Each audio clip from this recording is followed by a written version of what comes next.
ನಮಸ್ಕಾರ ವೀಕ್ಷಕರೇ, ತಮ್ಮೆಲ್ಲರಿಗೂ ನವರಾತ್ರಿ ಹಬ್ಬದ ಹಾರ್ದಿಕ ಶುಭಾಶಯಗಳು. ಅಂದಾಗೆ ಹಬ್ಬ ಅಂತಂದ್ರೇ ನಮ್ಮೆಲ್ಲರಿಗೂ ಸಂತೋಷ, ಸಂಭ್ರಮ, ಸಡಗರ. ಅದರಲ್ಲೂ ನವರಾತ್ರಿ ಅಂತಂದುಬಿಟ್ರೆ ಇನ್ನೂ ಖುಷಿ. 9-10 ದಿನಗಳ ಕಾಲ ನಿರಂತರವಾಗಿ ಹಬ್ಬ ಮಾಡ್ತವೆ. ಮೈಸೂರಿಗೆ ಜಂಬೂ ಸವಾರಿ ನೋಡೋದಕ್ಕೆ ಹೋಗ್ತವೆ. ಅಷ್ಟೇ ಅಲ್ಲ, ನಮ್ಮ ಕೆಲವು ಮನೆಗಳಲ್ಲಿಡುವಂತಹ ಈ ವಿಶೇಷವಾದ ಭಿನ್ನ ವಿಭಿನ್ನ ಗೊಂಬೆಗಳನ್ನು ನೋಡೋದಂತೂ ಎಲ್ರಿಗೂ ಸಂತೋಷನೇ ಸರಿ. ಹಾಗಾದರೆ ವೀಕ್ಷಕರೇ, ನಾನಿವತ್ತು ನಿಮಗೆ ಬೆಂಗಳೂರಿನ ಬನಶಂಕರಿಯಲ್ಲಿ ಒಬ್ಬರ ಮನೆಗೆ ಕರ್ಕೊಂಡು ಹೋಗ್ತಾನೆ. ಅವ್ರ ಮನೆಯಲ್ಲಿ ಕಳೆದ ಅನೇಕ ದಶಕಗಳಿಂದ ವಿಶೇಷವಾದ ರೀತಿಯಲ್ಲಿ ಗೊಂಬೆಯನ್ನು ಇಟ್ಟು ಪೂಜಿಸ್ತಾ ಬಂದಿದ್ದಾರೆ. ಹಾಗಾದರೆ ಮತ್ತಿನ್ನೇ ಆಗ್ತಾಡ, ಬನ್ನಿ ನೋಡ್ಕೊಂಡು ಬರೋಣ ಆ ಗೊಂಬೆಗಳನ್ನು.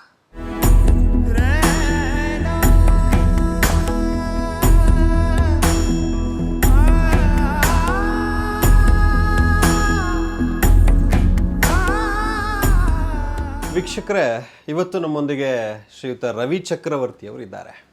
ಸರ್ ನಮಸ್ಕಾರ. ನಮಸ್ಕಾರ.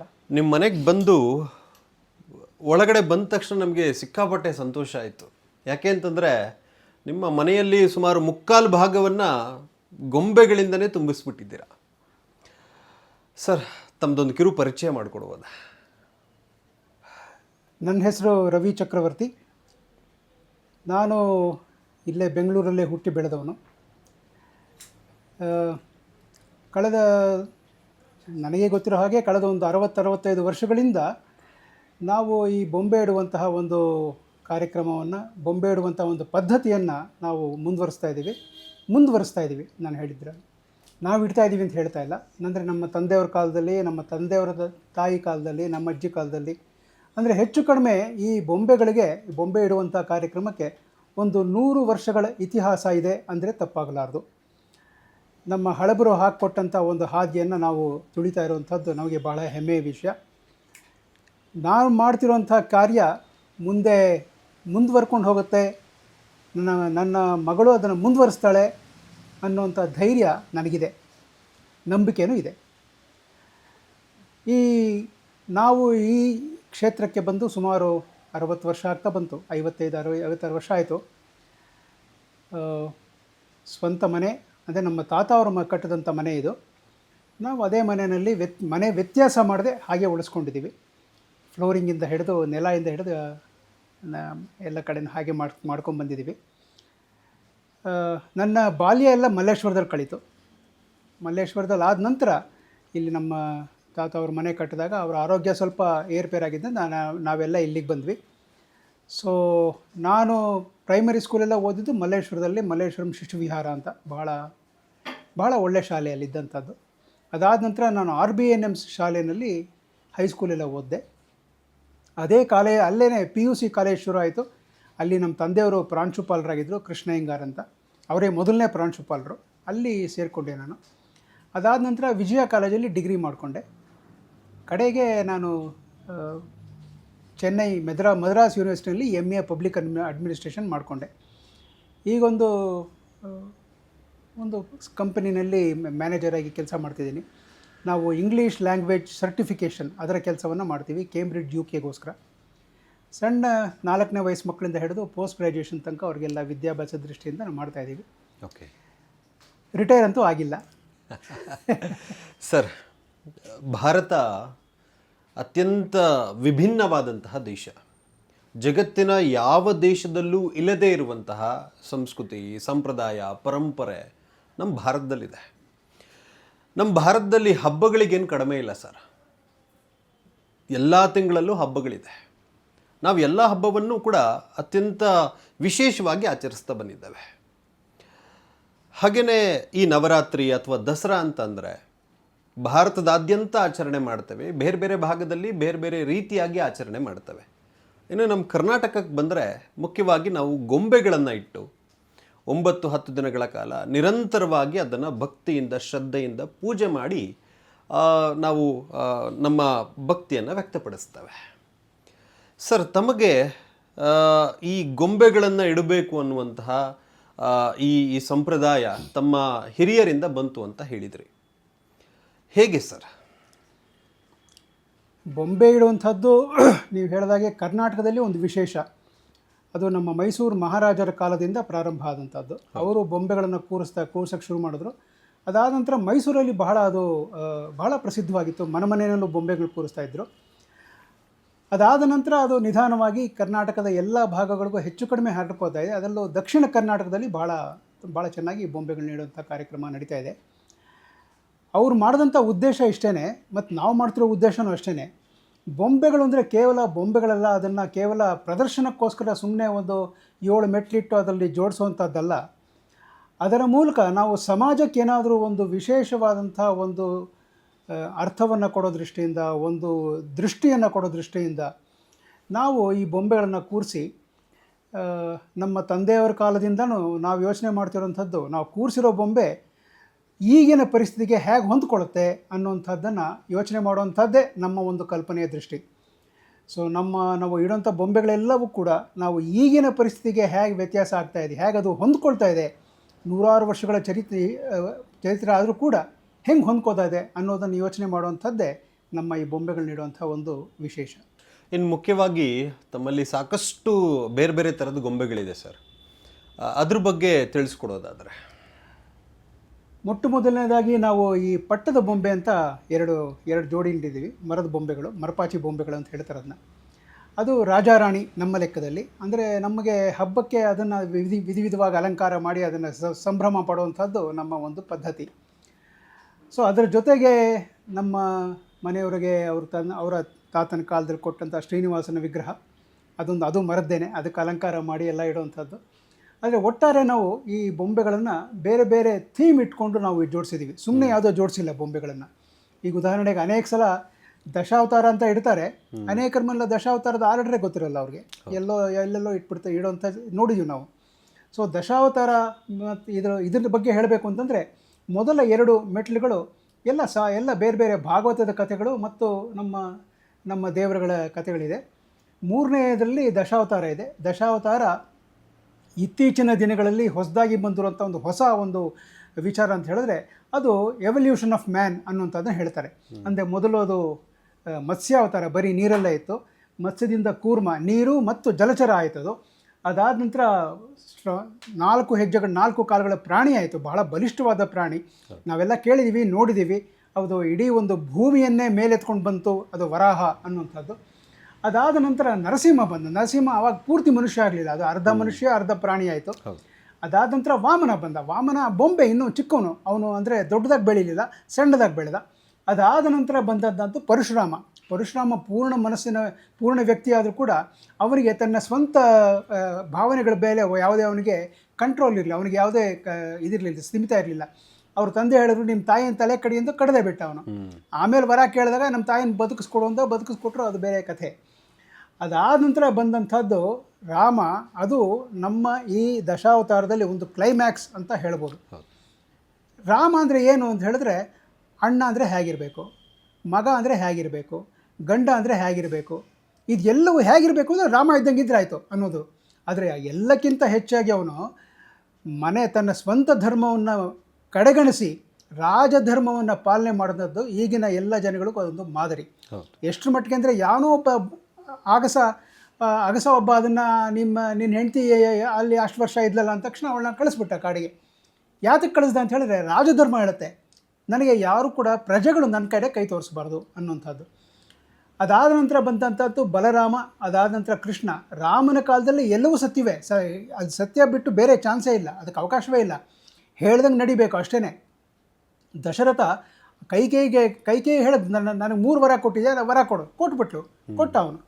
ಕೊಟ್ಟ ವರ ಏನು, ನನಗೆ ಭರತ ರಾಜ ಆಗಬೇಕು, ರಾಮ ಕಾಡಿಗೆ ಹೋಗಬೇಕು 14 ವರ್ಷ, ಒಪ್ಕೊಂಡು ಕಳಿಸ್ಬಿಟ್ಟ. ಆಮೇಲೆ ಅವನು ಎಷ್ಟು ಒದ್ದಾಡ್ದ ದಶರಥ, ಅದು ಬೇರೆ. ಆದರೆ ಸತ್ಯಕ್ಕೆ ಎಲ್ಲ ಕೂಡ ಇದ್ದಂಥದ್ದು ರಾಮನ ಕಾಲದಲ್ಲಿ.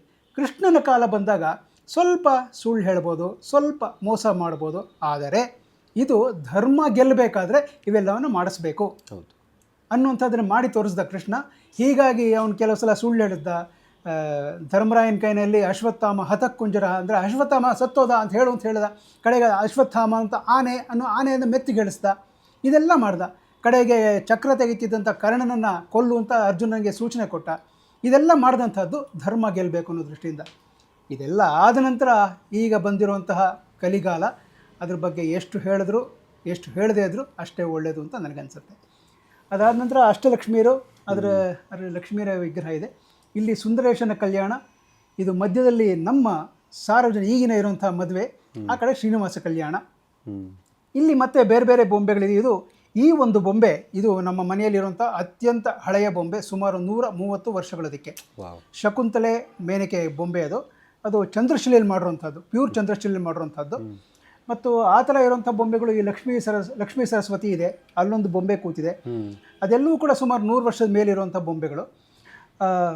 ಇದೆಲ್ಲ ಕೆಲವೆಲ್ಲ ಹೊಸದಾಗಿ ಸೇರಿಸಿರುವಂಥ ಬೊಂಬೆಗಳು. ಅನಸೂಯ ಕಥೆ ನಮಗೆಲ್ಲ ಗೊತ್ತಿದೆ. ಅನಸೂಯೆ ಅವಳ ಹತ್ರ ಬ್ರಹ್ಮ ವಿಷ್ಣು ಮಹೇಶ್ವರ ಬಂದು ಅವರಿಗೆ ಅವಳ ಒಂದು ಮಹಿಮೆನ ತಿಳಿಸ್ಬೇಕು ಅನ್ನೋ ದೃಷ್ಟಿಯಿಂದ ಅವ್ರು ಆಡಿದಂಥ ನಾಟಕ ಅದು. ಅಂದರೆ ಅವ್ರಿಗೇನು ಆ ಥರ ಆಸೆ ಇಲ್ಲ. ಅವ್ರು ಹೇಳಿದ್ರು, ನೀನು ಬೆತ್ತಲೆಯಾಗಿ ನಮ್ಗೆ ಊಟ ಬಡಿಸ್ಬೇಕು ಅಂತ ಕೇಳ್ಕೊಂಡ್ರು.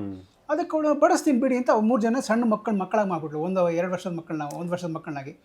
ಆಮೇಲೆ ಅವಳು ಊಟ ಆಯಿತು, ಎಲ್ಲ ಆಯಿತು. ಆಮೇಲೆ ಅವರ ಬ್ರಹ್ಮ ವಿಷ್ಣು ಮಹೇಶ್ವರರ ಹೆಂಡತಿಯರು ಬಂದರು, ನಮ್ಮ ಯಜಮಾನರು ಮಿಸ್ಸಿಂಗ್ ಇದ್ದಾರೆ, ಏನು ಮಾಡೋದು ಅಂತ. ನೋಡಿ, ಅಲ್ಲಿ 3 ಮಕ್ಕಳಿದ್ದಾರೆ, ನಿಮ್ಮ ಗಂಡ ಯಾರು ಅಂತ ಆರಿಸ್ಕೊಂಡು ನೀವೇ ತೊಗೊಂಡೋಗಿ ಅಂತ ಹೇಳಿದ್ರು. ಈ ಥರ ಆಯಿತು ಕಥೆ ಇದು ಅಂತ. ಅದಾದ ನಂತರ ಅವ್ರು ದತ್ತಾತ್ರೇಯನ ರೂಪದಲ್ಲಿ ಬ್ರಹ್ಮ ವಿಷ್ಣು ಮಹೇಶ್ವರ ಅದನ್ನು ಪ್ರತ್ಯಕ್ಷ ಆದರು ಅನ್ನೋಂಥದ್ದು ಕತೆ. ಈ ಕಡೆಯ ಒಂದು ಸಾಲು ನಮ್ಮ ವೈಯಕ್ತಿಕವಾಗಿ ನಮ್ಮ ಮನೆಯಲ್ಲಿ ಮಾಡಿರೋಂಥ ಒಂದು ಥೀಮ್. ಇದನ್ನು ನಾನು ಚಾಲೆಂಜಿಂಗ್ ಆಗಿ ಬೇಕಾದ್ರೆ ಹೇಳ್ಬೋದು. ಇದು ಈ ಥರ ಯಾರ ಮನೇಲೂ ಮಾಡಿಲ್ಲ ಇಡೀ ದೇಶದಲ್ಲಿ, ಅಷ್ಟಂತೂ ಹೇಳಬಲ್ಲೆ ನಾನು. ಅಂದರೆ ಹೇಳ್ಕೊಳ್ಳೋದು ಅಂತಲ್ಲ, ನನಗೇನೋ ಹೆಮ್ಮೆ ಅದ್ರ ಬಗ್ಗೆ ಹೇಳ್ಕೊಳ್ಳೋದಕ್ಕೆ. ಖಂಡಿತ ಈ ಎಲ್ಲ ಎಲ್ರಿಗೂ ಸಹ, ಇವರು ಸಾಯಿಬಾಬಾ ಇರ್ಬೋದು, ರಾಘವೇಂದ್ರ ಸ್ವಾಮಿ, ಶಂಕರ, ಮಧ್ವ, ರಾಮಾನುಜ, ರಾಮಕೃಷ್ಣ, ಎಲ್ರಿಗೂ ಸಹ ಅವ್ರು ಹುಟ್ಟಿದಂಥ ದಿನಾಂಕ ಇದೆ, ಹುಟ್ಟಿದಂಥ ದಿನ ಇದೆ, ಅವರು ತೀರ್ಕೊಂಡಂಥ ದಿನ ಕೂಡ ಇದೆ. ಎಲ್ಲರ ಬಗ್ಗೆನೂ ಅದನ್ನು ಹೇಳ್ತೀವಿ, ನಾವು. ಅವ್ರು ಇಂಥ ದಿವಸ ಹುಟ್ಟಿದ್ರು, ಇಂಥ ದಿವಸ ದೈವೈಕ್ಯರಾದರು ಅಂತ. ಆದರೆ ಇವ್ರು ಎಲ್ಲರೂ ಸಹ ದೇವರನ್ನು ದರ್ಶನ ಮಾಡಿದಂಥವ್ರು, ದೇವರನ್ನು ಕಂಡವರು, ದೇವ್ರ ಹತ್ರ ಮಾತಾಡಿದವರು. ಇದೆಲ್ಲ ಹೇಗೆ ಸಾಧ್ಯ ಆಯಿತು ಅಂದರೆ, ಅವರು ತಮ್ಮ ಸ್ವಂತ ಶಕ್ತಿಯಿಂದ ಬೆಳೆದ್ರೆ ವಿನಃ ಸುತ್ತಮುತ್ತಲು ಯಾರೋ ಒಬ್ಬರು ಸಹಾಯ ಮಾಡಿದ್ರು, ಇನ್ನೇನೋ ಒಂದು ಸಹಾಯ ಆಯಿತು, ಇಲ್ಲ. ಅದೆಲ್ಲ ಆದಂಥದ್ದು ತಮ್ಮ ಸ್ವಂತ ಶಕ್ತಿಯಿಂದನೇ ಆದಂಥದ್ದನ್ನು ನಾವೆಲ್ಲ ಕಾಣ್ತೀವಿ. ಅದಕ್ಕೋಸ್ಕರ ಈ ಎಲ್ಲರನ್ನೂ ಸಹ ಒಂದು ಸಾಲಲ್ಲಿ ಕೂರಿಸಿದ್ದೀವಿ. ಇದು ನಮಗೆ ಭಾಳ ಖುಷಿ ಕೊಡುವಂಥ ಇದು ರಾಮಾನುಜಾಚಾರ್ಯರು ನಮ್ಮ ಗುರುಗಳು, ಅವರ ಜೊತೆ ಇದ್ದಂಥ ಎಲ್ಲ ಗುರುಗಳ ಬಗ್ಗೆ ಇರುವಂಥ ಒಂದು ವಿಗ್ರಹ ಇದು. ಬಸವಣ್ಣನ ತನಕ ನಾವು ಎಲ್ಲ ವಿಗ್ರಹಗಳನ್ನ ಹಾಗೆ ಕೂರಿಸಿದ್ದೀವಿ. ಸರ್, ಇನ್ನು ಆ ಭಾಗದಲ್ಲಿರುವಂಥ ಗೊಂಬೆಗಳ ಬಗ್ಗೆ ಹೇಳೋದಾದರೆ, ನನ್ನ ಹಿಂಭಾಗದಲ್ಲಿರುವಂಥ ಈ ಎಲ್ಲ ಬೊಂಬೆಗಳು ಒಂದು ಕಂಚಿ ಉತ್ಸವ. ಕಂಚಿ ಉತ್ಸವ ಅಂತ ಹೇಳಿದ್ರೆ ಅದು ಪ್ರಪಂಚದಲ್ಲಿ ಅತ್ಯಂತ ವೈಭವದಿಂದ ನಡೆಯುವಂಥ ಒಂದು ಉತ್ಸವ. ಕಂಚಿ ವರದರಾಜಸ್ವಾಮಿಗೆ ಕರ್ಕೊಂಡು ಹೋಗುವಂಥದ್ದು ಒಂದಿದೆ. ಅದು ಹೇಳ್ತಾರೆ, ಕಂಚಿಯ ಕೊಡೆ ಶ್ರೀರಂಗದಲ್ಲಿ ದೇವರನ್ನು ಕೂರಿಸ್ಕೊಂಡು ಇಡೀ ಪ್ರಾಕಾರದ ಸುತ್ತ ಡ್ಯಾನ್ಸ್ ಮಾಡ್ಕೊಂಡು ತೊಗೊಂಡು ಹೋಗ್ತಾರೆ ದೇವ್ರನ್ನ. ತುಂಬ ಭಾರ ಅಂತ ಭಾಗ, 16-18 ಜನ ಹೊತ್ಕೊಂಡು ಹೋಗ್ತಾರೆ ಹೆಗಲ ಮೇಲೆ. ಆದರೆ ಅವನು ಕುಣಿಸ್ಕೊಂಡು ಡ್ಯಾನ್ಸ್ ಮಾಡಿಕೊಂಡು, ಅಂದರೆ ಒಂದು ರೀತಿಯಲ್ಲಿ ಶ್ರೀರಂಗದ ವರದರಾಜ ರಾಕ್ಸ್ ಅಂತಾರಲ್ಲ, ಆ ಥರ ಅವನು ಡ್ಯಾನ್ಸ್ ಮಾಡ್ಕೊಂಡು ಹೋಗ್ತಾನೆ ಅಂತ ಹೇಳ್ತಾರೆ. ಸೊ ಶ್ರೀರಂಗದ ನಡೆ, ಕಂಚಿ ಕೊಡೆ ಮತ್ತು ತಿರುಪತಿ ವಡೆ, ಇದು 3 ಬಹಳ ಫೇಮಸ್ ಅಂತ ಎಲ್ಲ ಹೇಳ್ತಾರೆ. ಅದರ ಹಿಂದೆ ಇರುವಂಥದ್ದು ಸಮುದ್ರ ಮಂಥನ. ಅದು ಈ ವರ್ಷ ನಾವು ಹೊಸದಾಗಿ ಒಂದು ಥೀಮ್ ಅಂತ ಮಾಡಿದ್ದೀವಿ. ಸಮುದ್ರ ಮಂಥನದ ಕತೆ ನಮಗೆಲ್ಲ ಗೊತ್ತೇ ಇದೆ. ಸರ್, ಅವಾಗಲೇ ನಾವು ಮಾತನಾಡ್ತಾ ಇದ್ವಿ, ನಿಮ್ಮ ಮನೆಯಲ್ಲಿ ಪ್ರತಿ ವರ್ಷ ಒಂದು ವಿಭಿನ್ನ ಥೀಮ್ನೊಂದಿಗೆ ಗೊಂಬೆಯನ್ನು ಇಡ್ತಾ ಬರ್ತೀರಾ ಅಂಥೇಳಿ. ಈ ವರ್ಷದ ಥೀಮ್ ಏನು ಸರ್, ಅದ್ರ ಬಗ್ಗೆ ಹೇಳೋದಾದರೆ? ಈ ವರ್ಷ 3 ಥೀಮ್ ನಾವು ಯೋಚನೆ ಮಾಡಿದ್ವಿ. ಒಂದು ಸಮುದ್ರ ಮಂಥನ ನೀವೆಲ್ಲ ನೋಡಿದ್ದೀರಾ, ಮತ್ತು ಇನ್ನೊಂದು ಗೋವರ್ಧನಗಿರಿ. ಅದರ ಮೇಲೆ ಅಂದರೆ ಗೋವರ್ಧನಗಿರಿ ಬಂದಿದ್ದು ಯಾಕೆ ಅಂತ ಹೇಳಿದ್ರೆ, ಇಂದ್ರಂಗೆ ಒಂದು ಸಲ ಅವನ ಪೂಜೆಗೆ ಜನ, ಅಲ್ಲಿರುವಂಥ ಹಳ್ಳಿ ಜನ ಅವನಿಗೇನೋ ಊಟ ಕೊಡೋದಿಲ್ಲ ಅಂತ ಅವನಿಗೆ ಸಿಟ್ಟು ಬರುತ್ತೆ. ನೀವೆಲ್ಲ ಹೀಗೆ ಮಾಡ್ತೀರಾ, ನಾನು ನಿಮ್ಮನ್ನೆಲ್ಲ ಒಟ್ಟಿಗೆ ಮುಳುಗಿಸ್ಬಿಡ್ತೀನಿ ನಾನು ಅಂತ ಅವ್ನು ಜೋರಾಗಿ ಮಳೆ ತೊಗೊಂಡ್ಬರ್ತಾನೆ. ಇಡೀ ಊರಲ್ಲಿ ಕಲ್ಲೋಲ ಪ್ರಾರಂಭ ಆಗುತ್ತೆ. ಆವಾಗ ಕೃಷ್ಣ ಏನು ಮಾಡ್ತಾನೆ, ನಾನಿರ್ಬೇಕಾ ನಿಮ್ಗೆ ಯಾಕೆ ಯೋಚನೆ ಅಂತ ಹೇಳಿ ತನ್ನ ಕಿರುಬೆರಳಲ್ಲಿ, ಗೋವರ್ಧನಗಿರಿ ಅಂದರೆ ಬಹಳ ದೊಡ್ಡ ಗಿರಿ ಅದು, ಅದೇ ತುಂಬ ದೊಡ್ಡದು, ಅದನ್ನು ಕಿರುಬೆರಳಲ್ಲಿ ಎತ್ತಿ ಅವನು ಇಂದ್ರನಿಗೆ ಒಂದು ಕಾಶನ್ ಕೊಡ್ತಾನೆ. ನೋಡಪ್ಪ, ಇಷ್ಟು ದೊಡ್ಡ ಬೆಟ್ಟ ನಾನು ಕಿರುಬೆರಳಲ್ಲಿ ಎತ್ತಿದ್ದೀನಿ, ಇನ್ನು ನಾನು 5 ಬೆರಳು ಎತ್ತಿದ್ರೆ ನಿನ್ನ ಕತೆ ಏನಾಗ್ಬೋದು ಯೋಚನೆ ಮಾಡ್ಕೋ ಅನ್ನೋ ರೀತಿಯಲ್ಲಿ ಅವ್ನು ಮಾತಾಡ್ತಾನೆ, ತೋರಿಸ್ಕೊಡ್ತಾನೆ ಅದನ್ನು. ಮತ್ತು ಆ ಸಂದರ್ಭದಲ್ಲಿ ಎಲ್ಲರೂ ಒಳಗೆ ಬರ್ತಾರೆ. ಇನ್ನು ಒಂದೇ ಒಂದು ಕಡೆಯದು ತುಂಬ ಭಾಳ ಇಷ್ಟದಿಂದ ನಾವು ಮಾಡಿರೋಂಥದ್ದು, ಇತ್ತೀಚೆಗೆ ಬಂದಂಥ ನರಸಿಂಹ ಅವತಾರ ಸಿನಿಮಾದಲ್ಲಿ ಒಂದು ಹೊಸ ಕತೆ ನಮಗೆ ಗೊತ್ತಾಯಿತು. ಅನೇಕರಿಗೆ ಗೊತ್ತೇ ಇಲ್ಲ ಅದು ಹೋಲಿಕಾ ದಹನ ಅಂತ. ಅನೇಕರು ಅದನ್ನು ಹೋಲಿಕಾ ದಹನ್ ಅಂತ ಅಂದ್ಕೊಂಡ್ಬಿಟ್ರೆ ಕಷ್ಟ. ಹೋಲಿಕಾ ದಹನ್ ಅಲ್ಲ, ಅದು ಹೋಲಿಕಾ ದಹನ. ಅದು ಅದರಲ್ಲಿ ನಮಗೆಲ್ಲ ಗೊತ್ತಿದೆ, ಹಿರಣ್ಯಕಶಿಪು ಪ್ರಹ್ಲಾದನ ಕೊಲ್ಲಬೇಕು ಅಂತ ಅನೇಕ ರೀತಿ ಪ್ರಯತ್ನ ಮಾಡ್ತಾನೆ. ಆದರೆ ಕಡೆಯಲ್ಲಿ ಅವನ ತಂಗಿ ಒಬ್ಳಿರ್ತಾಳೆ, ಹೋಲಿಕಾ ಅಂತ. ಅವಳಿಗೆ ತನ್ನನ್ನು ತಾನೇ ಬೆಂಕಿ ಹಚ್ಕೊಳ್ಳುವಂಥ ಒಂದು ವರ ದೇವರು ಕೊಟ್ಟಿರ್ತಾನೆ ಅವಳಿಗೆ. ಆದರೆ ಅವಳು ಒಂದೇ ಸಲ ಮಾಡೋಕ್ಕೆ ಅವಕಾಶ ಇರೋದು ಅವಳಿಗೆ. ಆವಾಗ ಅವಳು ಹೇಳ್ತಾಳೆ, ನಾನು ಇದನ್ನು ಉಪಯೋಗಿಸ್ಕೋತೀನಿ, ನೀನು ನಿನ್ನ ಮಗನ ನನ್ನ ಹತ್ರ ಕಳಿಸ್ಕೊಡು, ನಾನು ಅವನ ಜೊತೆ ನನ್ನ ತೊಡೆ ಮೇಲೆ ಕೂರಿಸ್ಕೊಂಡು ನಾನು ಬೆಂಕಿ ಹಚ್ಕೊಂಡ್ಬಿಡ್ತೀನಿ. ಆವಾಗ ನಾನು ಸಾಯೋದಿಲ್ಲ, ಆದರೆ ನಿನ್ನ ಮಗ ಸಾಯ್ತಾನೆ ಅನ್ನೋಂಥ ತಪ್ಪು ಕಲ್ಪನೆಯಿಂದ ಅವನ್ನ ಕರೆದು ತೊಡೆ ಮೇಲೆ ಕೂರಿಸ್ಕೊಂಡು ಬೆಂಕಿ ಹಚ್ಕೋತಾಳೆ. ಆದರೆ ಪ್ರಹ್ಲಾದ ಹೇಳಿ ಕೇಳಿ ನಾರಾಯಣನಿಂದ ಪ್ರೇರಣೆ ಪಡೆದಂಥವನು, ಅವರ ಕೃಪೆಗೆ ಒಳಗಾದಂಥವನು. ಹೋಲಿಕಾ ಸಾಯ್ತಾಳೆ, ಪ್ರಹ್ಲಾದ ಉಳ್ಕೋತಾನೆ. ಆ ಕಥೆಯನ್ನು ನಾವು ಒಳಗಡೆ ಮಾಡಿದ್ವಿ. ಬಹಳ ಚೆನ್ನಾಗಿದೆ ಸರ್, ಅದನ್ನು ನಾವು ನೋಡಿದ್ವಿ. ಇನ್ನು ಈ ಗೊಂಬೆಗಳಲ್ಲಿ ಹೊಸದಾಗಿ ಪ್ರತಿ ವರ್ಷ ಗೊಂಬೆಗಳನ್ನು ನೀವು ಸೇರಿಸ್ತಾ ಹೋಗ್ತೀರಾ, ಅದ್ರ ಬಗ್ಗೆ ಹೇಳೋದಾದ್ರೆ ಸರ್? ಹೊಸ ಬೊಂಬೆಗಳು ಸೇರಿಸೋದು ಅಂತ ಹೇಳಿದ್ರೆ, ಈಗ ಒಂದೆರಡು ಕಾರಣ ಅಂತ ಹೇಳಿದ್ರೆ, ಈಗ ಕೆಲವು ಹಳೆ ಬೊಂಬೆಗಳು ಅವು ತಾವಾಗಿಯೇ ಮುರಿದೋಗುವಂಥದ್ದು, ಕರಗೋಗುವಂಥದ್ದು, ಅಥವಾ ನಾವೆಲ್ಲೋ ತಗಲಿ ಒಡೆದೋಗುವಂಥದ್ದು, ಅಂದರೆ ಅನ್ರಿಪೇರಬಲ್ ಅಂಥದ್ದನ್ನು ನಾವು ಬಲವಂತವಾಗಿ ಬಿಸಾಡಲ್ಲ, ಎಲ್ಲೋ ಒಂದು ಕಡೆ ಮೂಲೆ ಇಟ್ಟಿರ್ತೀವಿ. ಹೊಸ ಬೊಂಬೆಗಳೇನೆಂದರೆ, ಈಗ ಹೊಸ ಥೀಮ್ಗಳು ಬರ್ತಾಯಿದೆ, ಹೊಸ ವಿಚಾರಗಳು ಬರ್ತಾಯಿದೆ. ಆ ಬೊಂಬೆಗಳು ಮತ್ತು ನಮ್ಮ ಕಲ್ಪನೆ ಎಲ್ಲನೂ ಮೊದಲಿಂದ ನಾನು ಹೇಳಿದಾಗೆ, ಈ ಬೊಂಬೆಯಿಂದ ನಾನು ಏನು ದೃಷ್ಟಿಕೋನ ಕೊಡಬಹುದು ಅನ್ನೋದನ್ನು ಯೋಚನೆ ಮಾಡಿಯೇ ಬೊಂಬೆ ತೊಗೊಳ್ಳೋವಂಥದ್ದು. ಯಾವುದೇ ಬೊಂಬೆ ನಾನು ಸುಮ್ಮನೆ ಬೊಂಬೆ ನೋಡೋಕೆ ಚೆನ್ನಾಗಿದೆ ಅಂತ ತೊಗೊಳ್ತಾ ಇಲ್ಲ. ನಾವು ಯಾವುದೋ ಒಂದು ಡ್ಯಾನ್ಸ್ ಇತ್ತು, ಯಾವುದೋ ಒಂದು ತೋಟ ಇತ್ತು ಅಂತೇಳಿ. ಸೊ ಈ ವರ್ಷಕ್ಕೆ ನಾವು ಈ ಕುಬೇರನ ಬೊಂಬೆ ತೊಗೊಂಡಿದ್ದೀವಿ. ನಾವಿನ್ನೂ ತೊಗೊಳಕ್ಕಾಗಲಿಲ್ಲ, ಸಮಯ ಆಗಲಿಲ್ಲ. ಅಲ್ಲೊಂದು ಕಡೆ ಅರ್ಧನಾರೀಶ್ವರ ಇದೆ. ಅರ್ಧನಾರೀಶ್ವರ ಅಂದರೆ ಅದು ಅವನು ಇಡೀ ಪ್ರಪಂಚಕ್ಕೆ ಕೊಟ್ಟಂಥ ಒಂದು ಸಂದೇಶ. ಶಿವ ಇಲ್ಲದೆ ಶಕ್ತಿ ಇಲ್ಲ, ಶಕ್ತಿ ಇಲ್ಲದೆ ಶಿವ ಇಲ್ಲ, ಇಬ್ಬರು ಒಟ್ಟಿಗೆ ಇದ್ದರೆ ಮಾತ್ರ ಪ್ರಪಂಚ ಅನ್ನುವಂಥದ್ದನ್ನು ಹೇಳುವಂಥ ಕಥೆ ಅದು. ಸೊ ಅವೆರಡನ್ನು ತೆಗೆದುಕೊಂಡಿದ್ದೀವಿ, ನೋಡುವ ಹೇಗೆ ಅಂತ. ಇನ್ನು ಈ ಗೊಂಬೆಗಳೆಲ್ಲ ಎಲ್ಲಿಂದ ತಗೊಂಡು ಬರ್ತೀರಾ ಸರ್ ತಾವು? ಸಾಮಾನ್ಯವಾಗಿ ಈ ಬೊಂಬೆಗಳು ನಾವು ಮೊದಲು ತೊಗೊಳ್ತಾ ಇದ್ದಿದ್ದು ಮಲ್ಲೇಶ್ವರದಲ್ಲಿ ತೊಗೊಳ್ತಾ ಇದ್ವಿ. ಅಲ್ಲಿ ತುಂಬ ಬೊಂಬೆಗಳಿತ್ತು. ಅದಾದ ನಂತರ ಕೃಷ್ಣಗಿರಿನಲ್ಲಿ ಒಂದು ಹಳ್ಳಿ ಇದೆ. ಆ ಕೃಷ್ಣಗಿರಿ ಹಳ್ಳಿನಲ್ಲಿ ಇಡೀ ಮನೆ ಅಲ್ಲಿ ಒಂದು 10-12 ಮನೆ ಇದೆ. ಅವರು ಬೊಂಬೆಗಳನ್ನ ಅವರೇ ಮಾಡ್ತಾರೆ ಬೊಂಬೆಗಳನ್ನ. ಅವರು ಇದಿಟ್ಕೊಂಡಿದ್ದಾರೆ. ಮಣ್ಣು ಬೊಂಬೆಗಳು ಮಾಡ್ತಾರೆ. ವಿಶೇಷವಾಗಿ ಮಣ್ಣು ಬೊಂಬೆಗಳು ಮಾಡೋದು ಸುಲಭ ಅಲ್ಲ. ಪೇಪರ್ ಮ್ಯಾಶಲ್ಲೂ ಮಾಡ್ತಾರೆ, ಮಣ್ಣಲ್ಲೂ ಮಾಡ್ತಾರೆ. ಅಲ್ಲಿ ಹೋದಾಗ ನಾವು ಬೊಂಬೆಗಳನ್ನ ತೊಗೊಂಬರ್ತೀವಿ. 1-2 ಸಲ ಮದ್ರಾಸಿನ ಪಾರ್ಥಸಾರಥಿ ದೇವಸ್ಥಾನದ ಪಕ್ಕದಲ್ಲಿ ತೊಗೊಂಬಂದಿದ್ದೀವಿ. ಒಂದು ಸಲ ಇಲ್ಲಿ ಕಂಚಿಗೆ ಹೋಗಬೇಕು ಅಂತ ಒಂದು ಕಲ್ಪನೆ ಇದೆ, ಅದು ಇನ್ನೂ ಆಗಿಲ್ಲ ನಮ್ಮ ಕೈಯಲ್ಲಿ. ಬೆಂಗಳೂರಿನಲ್ಲಿ 1-2-3 ಕಡೆ ನಾವು ಬೇರೆ ಕಡೆ ಈ ಥರ ಬೊಂಬೆ ಮನೆ ಆ ಥರದ್ದೆಲ್ಲ ಇದೆ, ಅಲ್ಲೆಲ್ಲ ತೊಗೋತೀವಿ ನಾವು. ಆದರೆ ನಮ್ಮ ದೃಷ್ಟಿ ಇರುವಂಥದ್ದು ಎಲ್ಲಿ ಬೊಂಬೆಗಳು ಇಟ್ಟಿದ್ದಾರೆ ಅಂದರೆ ಒಂದು ಕ್ಷಣ ಕಣ್ಣಾಡಿಸೋದು, ನಮಗೇನಾದ್ರು ಬೇಕಾದ ಸಿಗುತ್ತಾ ಅನ್ನೋ ದೃಷ್ಟಿಯಿಂದ. ಆದರೆ ವಿಶೇಷವಾಗಿ ನಾವು ಹೆಚ್ಚು ಬೊಂಬೆಗಳು ತೊಗೊಂಡಿರುವಂಥದ್ದು ಕೃಷ್ಣಗಿರಿಯಲ್ಲಿ. ತಾವು ಹೇಳಿದರೆ ಇಲ್ಲಿ ತುಂಬ ದಶಕಗಳ ಹಳೆಯ ಗೊಂಬೆಗಳು ಇದೆ ಅಂತ ಹೇಳಿ, ಅದು ಯಾವುದಕ್ಕೂ ಕೂಡ ಪೇಂಟ್ ಆಗಿಲ್ವಲ್ಲ ಸರ್? ಏನು ಅಂದರೆ, ಈಗ ಪೇಂಟ್ ಮಾಡ್ತು ಅಂತಂದರೆ ಆ ಮುಖದ ಕಳೆ ಮತ್ತು ವಾಪಸ್ ಬರುತ್ತೆ ಅನ್ನೋಂಥ ಗ್ಯಾರಂಟಿ ನಮ್ಗೆ ಖಂಡಿತ ಇಲ್ಲ. ನನಗೆ ಖಂಡಿತ ನಂಬಿಕೆನೇ ಇಲ್ಲ ಅದು ಬರುತ್ತೆ ಅಂತ. ಇದನ್ನು ನೀವು ಸ್ವಲ್ಪ ಹಾಗೆ ಗಮನಿಸ್ತಾ ಹೋದರೆ, ಈಗಿರೋಂಥ ತಳುಕು ಬೆಳಕಿನ ಬೊಂಬೆಗಳು ಮತ್ತು ಆ ಬೊಂಬೆಗಳು, ಅದರ ಮುಖದಲ್ಲಿರುವಂಥ ಗಾಂಭೀರ್ಯ, ಅದರ ಮುಖದಲ್ಲಿರುವಂಥ ಒಂದು ಭಕ್ತಿಯನ್ನು ಕೊಡುವಂಥ ಒಂದು ಇದು, ಆ ಶಕ್ತಿ ಈ ಬೊಂಬೆಗಳಿಗೆ ಇಲ್ಲ ಅಂತ ಅನಿಸುತ್ತೆ. ಆದರೆ ಈಗ ಅದು ಒಟ್ಟಿಗೆ ಕೂತಾಗ ನಮ್ಗೆಲ್ಲದರಲ್ಲೂ ಬರುತ್ತೆ. ಆದರೆ ಆ ಬೊಂಬೆಗಳನ್ನೇ ನಾವು ನೋಡಿದಾಗ ಬಹುಶಃ ಇನ್ನೊಂದು ಅಲ್ಲಿ ಮೇಲ್ಗಡೆ ಒಂದು ಬೊಂಬೆ, ಒಂದು ಶಿವನನ್ನು ಕೂರಿಸಿದೆ, ಅದನ್ನು ಆಮೇಲೆ ನೋಡ್ಬೋದು ನೀವು. ಅದೊಂದು ಗಾಜಿನ ಶಿವನ ವಿಗ್ರಹ. ನಮ್ಮ ತಂದೆಗೊಬ್ಬರು ಕ್ರಿಶ್ಚಿಯನ್ ಒಬ್ಬರು ಅದು ಮಾಡಿ ಪೇಂಟ್ ಮಾಡಿ ಕೊಟ್ಟಂಥದ್ದು ನಮ್ಮ ತಂದೆ ಆಗಿನ ಕಾಲದಲ್ಲಿ. ಈ ನಿಜವಾಗ್ಲೂ ನಮ್ಮೆಲ್ಲರಿಗೂ ಆಗಿರೋಂಥ ಅನುಭವ ಅಂದರೆ, ಆ ಒಂದು ಹಸನ್ಮುಖಿಯಾದಂಥ ಚಿನ್ಮಯ ಮುದ್ದನಾದ ಆ ಒಂದು ಶಿವನನ್ನು ನೋಡ್ತಾ ಕೂತ್ರೆ ನಮ್ಮ ತಲೆಯಲ್ಲಿ ಎಲ್ಲ ಬಿ ಪಿನೂ ಖಾಲಿ ಆಗಿಬಿಡುತ್ತೆ. ಬಿ ಪಿ ಬರೋ ಒಂದು ಚಾನ್ಸೇ ಇಲ್ಲ, ಅಷ್ಟು ಒಳ್ಳೆ ಬೊಂಬೆ. ಅದನ್ನು ನೀವು ಆಮೇಲೆ ನೋಡ್ಬೋದು. ಹೀಗೇನು ಒಂದೊಂದು ಸಲ ನೋಡಿದಾಗ, ಈಗ ಅಲ್ಲಿ ಒಳಗಡೆ ಒಬ್ಬ ಕೃಷ್ಣ ಕೂತಿದ್ದಾನೆ. ಆ ಕೃಷ್ಣ ನೋಡಿದ್ರೆ ಯಾರೋ ನಮ್ಮ ಮನೆ ಹುಡುಗನ್ನೇ ಅಲ್ಲಿ ಕೂರಿಸಿದೇವೇನೋ ಅಂತ ಅನ್ಸುತ್ತೆ. ಅದೇ ಅದು ಅವ್ನಿಗೆ ಎಷ್ಟು ದೃಷ್ಟಿ ಬಿದ್ದಿದೆಯೋ ನನಗಂತೂ ಗೊತ್ತಿಲ್ಲ, ಎಷ್ಟು ಜನ ಬಂದು ದೃಷ್ಟಿ ಹಾಕಿದ್ರೆ ಗೊತ್ತಿಲ್ಲ. ಆದರೆ ಪ್ರತಿ ಸಲ ಈ ಬೊಂಬೆ ಬಹಳ ನಮಗೆ ಸಮಸ್ಯೆ ಅಂತಂದರೆ, ಬೊಂಬೆಗಳನ್ನು ವಾಪಸ್ ಅದೇ ರೀತಿ ಜೋಡಿಸಿಡುವಂಥದ್ದು. ಪ್ರತಿಯೊಂದು ಬೊಂಬೆನೂ ಪ್ಯಾಕ್ ಮಾಡ್ತೀವಿ ನಾವು. ಅಂದರೆ ಬಲ್ಕ್ ಪ್ಯಾಕಿಂಗ್ ಇಲ್ಲವೇ ಇಲ್ಲ. ಪ್ರತಿಯೊಂದು ಬೊಂಬೆಗೂ ಬಟ್ಟೆ ಅಥವಾ ಪೇಪರ್ ಸುತ್ತಿ, ನ್ಯೂಸ್ ಪೇಪರ್ ಸುತ್ತಿ ಅದನ್ನು ನೀಟಾಗಿ ಓರಣವಾಗಿ ಜೋಡಿಸಿಡ್ತೀವಿ. ತೆಗಿಬೇಕಾದ್ರೆ ಕೂಡ ಹಾಗೆ ನಿಧಾನವಾಗಿ ತೆಗಿತೀವಿ. ಸೊ ಜೋಡಿಸೋವಂಥದ್ದು ಮತ್ತು ಇಡೋವಂಥದ್ದು. ಅದಕ್ಕೆ ಸಾಮಾನ್ಯ ಇಂಗ್ಲೀಷಲ್ಲಿ ಒಂದು ಮಾತು ಹೇಳಿದ್ದಾರೆ, everything in its place and A place for everything ಅಂತ.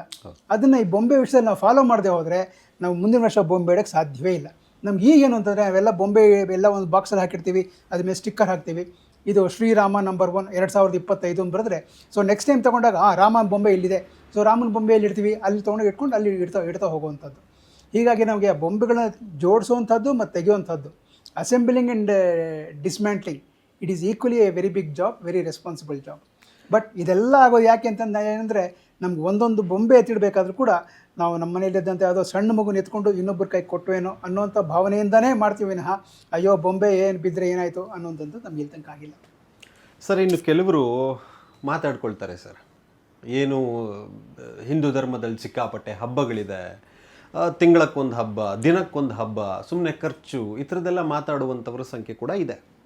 ಆದರೆ ಇನ್ನೊಂದು ದೃಷ್ಟಿಯಿಂದ ನಾವು ನೋಡೋದಾದರೆ, ಇಷ್ಟೆಲ್ಲ ಹಬ್ಬಗಳನ್ನು ಆಚರಿಸ್ತೀವಿ, ನಾವು ಎಷ್ಟೊಂದು ವ್ಯವಹಾರಗಳನ್ನು ಮಾಡ್ತೀವಿ, ಇದರಿಂದ ಸಾವಿರಾರು ಜನರ ಜೀವನ ನಡೆಯುತ್ತಲ್ಲ ಸರ್, ಏನಿಸುತ್ತೆ ತಮಗೆ? ಒಂದು ಈ ಹಬ್ಬಗಳ ಬಗ್ಗೆ ಹೇಳಿದಾಗ, ಹಿಂದಿನ ಕಾಲದಲ್ಲಿ ದಿನಕ್ಕೊಂದು ಹಬ್ಬ ಅಂತ ಮಾಡ್ತಾಯಿದ್ದು ಯಾಕೆ ಅಂತಂದರೆ, ನಮಗೆ ಪ್ರತಿದಿನವೂ ಬಹಳ ಮುಖ್ಯ ಅನ್ನುವಂಥ ಭಾವನೆ ವ್ಯಕ್ತಿಗೆ ಬರಬೇಕು ಅಂತ. ನಮಗೆಲ್ಲ ಸಾಮಾನ್ಯ ಹಿಂದೆ ಹೇಳೋರು, ಈ ಸಣ್ಣ ಪಾಕೆಟ್ ಕ್ಯಾಲೆಂಡರ್ ಬರೋದು, ಆ ಪಾಕೆಟ್ ಕ್ಯಾಲೆಂಡರ್ ತೆಗೆದ್ರೆ ಪ್ರತಿಯೊಂದು ದಿನ ಯಾವುದೋ ಒಂದು ಹಬ್ಬ, ಎಲ್ಲೋ ಒಂದು ರಥೋತ್ಸವ, ಇನ್ನೆಲ್ಲೋ ಜಾತ್ರೆ, ಇನ್ನೇನೋ ಒಂದಿರೋದು, ಈ ಥರ ಇರೋವಂಥದ್ದು. ಅಂದರೆ ನಮಗೆ ನಿತ್ಯೋತ್ಸವ, ನಮ್ಮ ಲೆಕ್ಕದಲ್ಲಿ ನಮ್ಮ ಜೀವನ ನಿತ್ಯೋತ್ಸವ ಆಗಬೇಕು. ನಮಗೆ ಅದ್ರ ಬಗ್ಗೆ ವಿರುದ್ಧ ಮಾತಾಡೋಂಥವ್ರು, ಅವ್ರಿಗೆ ಅದ್ರ ಕಲ್ಪನೆ ಇಲ್ಲ, ಆ ದೃಷ್ಟಿಯಿಂದ ಮಾತಾಡ್ತಾರೆ ಅಷ್ಟೇ ವಿನಃ ಆ ಕಲ್ಪನೆ ಬಂದಿದ್ದರೆ ಅವ್ರು ಈ ಥರ ಮಾತಾಡೋಂಥ ಸಾಧ್ಯತೆಗಳಿಲ್ಲ. ಸೊ ನಮಗೆ ಮತ್ತು ಹಬ್ಬಗಳನ್ನು ನೀವು ಸ್ವಲ್ಪ ಗಮನಿಸ್ತಾ ಬಂತು ಅಂತಂದರೆ, ಈಗ ಕೃಷ್ಣನ ಹಬ್ಬ ಬಂದಾಗ ಸ್ವಲ್ಪ ಚಳಿ ಮಳೆ ಎಲ್ಲ ಇರುತ್ತೆ, ಅದಕ್ಕೋಸ್ಕರ ನಾವೇನು ಮುರುಕು ಮಾಡ್ತೀವಿ, ಕೋಡ್ಬಳೆ ಮಾಡ್ತೀವಿ, ಅಂದರೆ ಕುರುಕು ಮುರುಕು ಏನು ಬೇಕೋ ಆ ಥರದ್ದೆಲ್ಲ ಮಾಡ್ತೀವಿ. ಸ್ವಲ್ಪ ಅದಾದ ನಂತರ ರಾಮೋತ್ಸವ ಬಂದಾಗ, ರಾಮೋತ್ಸವದಲ್ಲಿ ಬಿಸಿಲುಗಾಲ, ಬೇಸಿಗೆಗಾಲ, ಅದಕ್ಕೆ ಆ ಸಮಯದಲ್ಲಿ ಇದೆಲ್ಲ ಈ ತಿಂಡಿಗಳೆಲ್ಲ ಮಾಡಲ್ಲ. ಅವಾಗ ಏನಿದ್ರು ಪಾನಕ ಕೋಸಂಬರಿನೇ. ಪಾನಕ ಕೋಸಂಬರಿ ಆರೋಗ್ಯಕ್ಕೆ ಒಳ್ಳೆಯದು, ಅದಕ್ಕೋಸ್ಕರ ಆವಾಗ ಅದನ್ನು ಮಾಡ್ತಾರೆ. ಸೊ ಹೀಗೆ ಮತ್ತು ಈ ದಸರಾ ಬಂದಾಗ ಚರುಪು ಅಂತ ಸಣ್ಣ ಬೊಂಬೆಗಳು, ಈ ಮಕ್ಕಳಿಗೆ ಎಲ್ಲರ ಮನೆಗಳಿಗೂ ಬೊಂಬೆ ಇಟ್ಟಿದ್ದಾರೆ, ಗಣೇಶ ಕೂರಿಸಿದ್ದಾರೆ ಅಂತ ಯಾಕೆ ಹೋಗು ಅಂದರೆ ಅದು ಪಬ್ಲಿಕ್ ರಿಲೇಷನ್, ಅದು ನಮ್ಗೆ ಅರ್ಥವೇ ಆಗಿಲ್ಲ. ಅಂದರೆ ಆ ಲೆಕ್ಕದಲ್ಲಿ ಮಕ್ಕಳ ಮೂಲಕ ಆ ಮನೆಯ ಪರಿಚಯ ಆಗುತ್ತೆ ಅನ್ನುವಂಥದ್ದು ಬಹಳ ಮುಖ್ಯವಾದಂಥದ್ದು. ಹೀಗಾಗಿ ನಾವೆಲ್ಲ ಮನೆಗೆ ಹೋಗ್ತಾಯಿದ್ವಿ. ಈಗ ನಮಗೂ ಸಹ ನಮ್ಮಲ್ಲಿ ಅನೇಕರು ಮನೆಗಳು ಕರೀತಾರೆ, ಆ ಬೊಂಬೆಗಳು ನೋಡೋಕೆ ಹೋಗ್ತೀವಿ, ಅವ್ರ ಪರಿಚಯ ಆಗುತ್ತೆ. ನೀವು ಕೇಳ್ದಂಗೆ ನಾವು ಅನೇಕ ಪ್ರಶ್ನೆಗಳು ಮಾಡ್ತೀವಿ, ಅವ್ರಿಗೆ ಉತ್ತರ ಕೊಡ್ತೀವಿ. ಒಟ್ಟಾರೆ ನಮ್ಮ ಸಂಬಂಧಗಳು, ಅಂದರೆ ಸಮಾಜದಲ್ಲಿ ನಮ್ಮ ಸಂಬಂಧ ಬೆಳೆಯುತ್ತೆ ವಿನಃ ಈ ಬೊಂಬೆಯಿಂದ ಅಥವಾ ಈ ಉತ್ಸವಗಳಿಂದ, ಹಬ್ಬಗಳಿಂದ, ಯಾವುದೋ ಮಹಾಲಕ್ಷ್ಮಿ ಫಂಕ್ಷನ್ ಮಾಡ್ತಾರೆ, ಎಲ್ಲರನ್ನೂ ಮನೆಗೆ ಕರೀತಾರೆ. ಅವ್ರಿಗೇನು ಕರಿಬೇಕು ಅಂದರೆ ಅವ್ರೇನು ತೋರಿಸ್ಕೋಬೇಕು ಅಂತಿಲ್ಲ, ಕರೆದು ಎಲ್ರಿಗೂ ಕೊಡ್ತಾರೆ, ಇದು ಕೊಡ್ತಾರೆ, ಹಣ್ಣು ಕಾಯಿ ಕೊಡ್ತಾರೆ, ಪರತಾಂಬೂಲ ಕೊಡ್ತಾರೆ, ಅರ್ಶಿನ ಕೊಡ್ತಾರೆ. ಇದೆಲ್ಲ ಮಾಡೋದೇನೆಂದರೆ to strengthen the human relation in the society. ಅದು ನಮ್ಮ ದೇಶದಲ್ಲಿ ಆಗಬೇಕಾಗಿದೆ, ಆಗ್ತಾ ಇದೆ. ಈಗ ಸ್ವಲ್ಪ ಅದು ಏರುಮುಖದಲ್ಲಿದೆ, ತುಂಬ ಸಂತೋಷದ ವಿಷಯ. ಒಟ್ಟಾರೆ ವಸುದೈವ ಕುಟುಂಬಕಂ ಅಂತ ಹೇಳ್ತಾರಲ್ಲ ಹಾಗೆ ಅಂತ. ಇನ್ನು ಈ ಥರದ ವಿಶೇಷವಾದ ಗೊಂಬೆಗಳನ್ನು ಕೂಡಿಸೋದ್ರಿಂದ, ವಿಭಿನ್ನ ಥೀಮ್ಗಳಲ್ಲಿ ಕೂಡಿಸೋದ್ರಿಂದ, ನಮ್ಮ ಮನೆಗಳಿಗೆ ಯಾವುದಾದ್ರೂ ಮಕ್ಕಳು ಬಂದಾಗ ಅವರಿಗೆ ಈ ವೈಚಾರಿಕ ಹಿನ್ನೆಲೆಗಳು ಅಥವಾ ಪುರಾಣದ ಕಥೆಗಳನ್ನು ತಿಳಿಸೋದಕ್ಕೂ ಕೂಡ ಇದು ಅನುಕೂಲ ಆಗುತ್ತೆ ಅಂತ ಅನಿಸುತ್ತೆ ಅಲ್ವಾ? ನಾವು ಸಾಮಾನ್ಯವಾಗಿ ನಮ್ಮ ಮನೆಗೆ ಯಾವುದೇ ಮಕ್ಕಳು ಬಂದರೂ ಕೂಡ ಫಸ್ಟು ನಾವು ಅವರಿಗೆ ಕೊಡುವಂಥದ್ದು, ಫಸ್ಟ್ ಅವ್ರಿಗೆ ಚಾನ್ಸ್ ಕೊಡ್ತೀನಿ. ಇಲ್ಲಿಟ್ಟಿರೋ ಬೊಂಬೆಗಳಲ್ಲಿ ನಿಮ್ಗೆ ಯಾವ ಬೊಂಬೆ ಕತೆ ಗೊತ್ತು ಹೇಳಿ ಅಂತ. ಅವರು ಕೆಲವು ಹೇಳ್ತಾರೆ, ಇದು ಗೊತ್ತು ಹೇಳ್ತಾರೆ. ಆಮೇಲೆ ಆ ಮಕ್ಕಳಿಗೆ ಇದೆಲ್ಲ ಹೇಳಿದಾಗ ಎಷ್ಟು ಮಟ್ಟ ಆಗಿಬಿಟ್ಟಿದೆ ಈಗ ಅಂತಂದರೆ, ನಮ್ಮ ಪಕ್ಕದ ಮನೆ ಮಕ್ಕಳು ಯಾವುದೋ ಒಂದು ಬೊಂಬೆನ ಬಿಡ್ದಿದ್ದಾಗ, ನೀವು ಲಾಸ್ಟ್ ಟೈಮ್ ಆ ಬೊಂಬೆ ಇಟ್ಟಿದ್ದು ಈ ಸಲ ಬೊಂಬೆ ಇಟ್ಟೇ ಇಲ್ಲ ಅದನ್ನು ಅಂತ ಅವರು ಅಂದರೆ ಒಂದು ವರ್ಷದ ಜ್ಞಾಪಕ ಇಟ್ಕೊಂಡಿರ್ತಾರೆ. ಮತ್ತು ಮಕ್ಕಳಿಗೆ ಮತ್ತು ಈವನ್ ಹಿರಿಯರಿಗೆ, ಮಕ್ಕಳಿಗಿಂತ ಹಿರಿಯರಿಗೆ ಅನೇಕರಿಗೆ ಈ ಕಥೆಗಳು ಗೊತ್ತೇ ಇಲ್ಲ. ನಾನು ಹೇಳಿದಾಗೆ ದಶಾವತಾರದ್ದು ಆರ್ಡರ್ ಗೊತ್ತಿಲ್ಲ.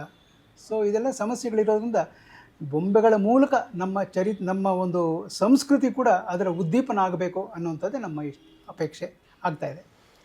ಬಹಳ ಸಂತೋಷ ಸರ್. ಇನ್ನು ಕೊನೆಯದಾಗಿ, ಇಷ್ಟು ಸುದೀರ್ಘ ವರ್ಷಗಳಿಂದ ತಾವು ಗೊಂಬೆಯನ್ನು ಕೂರಿಸ್ತಾ ಬಂದಿದ್ದೀರಾ, ಭಕ್ತಿಯಿಂದ ಪೂಜೆ ಮಾಡ್ತಾ ಬಂದಿದ್ದೀರಾ, ಏನನ್ಸುತ್ತೆ ಸರ್?